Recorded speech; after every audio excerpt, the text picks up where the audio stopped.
خليكي بارده. يقول لك يا دب. نعم يا حبيبي الدب. يا فشله قلب الفشله. يا تخينه حبيبي التخينه.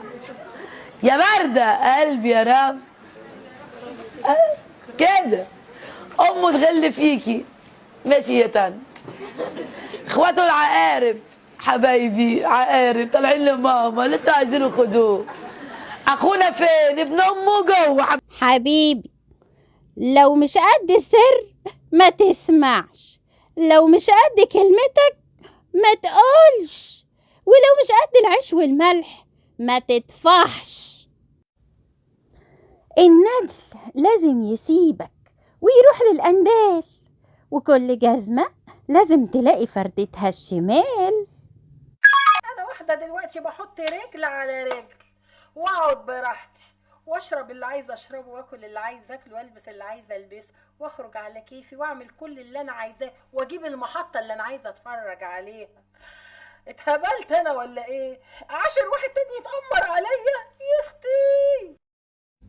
مساء صباح الخير عليكم، ازيكم حبايب؟ عاملين ايه؟ هقول لكم بقى، نزلت اشتري الهدوم الشتوي اليومين اللي فاتوا، دخلت محل لقيت البلوفر بس ب 400 جنيه والبنطلون بس ب 550 جنيه. طب انا اروح فين بقى؟ اقول لكم فكرت البس 5-6 قطع صيفي كده على بعض، لقيت قالوا الصيفي بقى وكده ويبقى شتوي.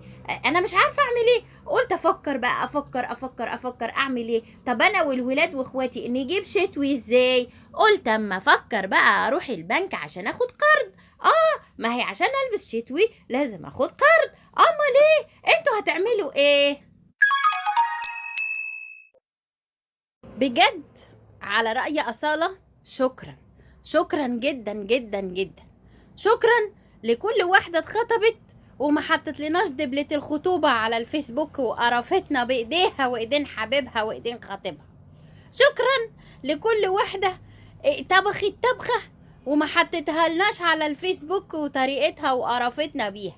شكرا على كل واحدة اتخانقت مع جوزها ويعني اصطلحوا بينهم وبين بعض وما فضحوش الدنيا على الفيسبوك وما قالتلوش انا هتعمل لي جنازة وانا مش ايه في ايه.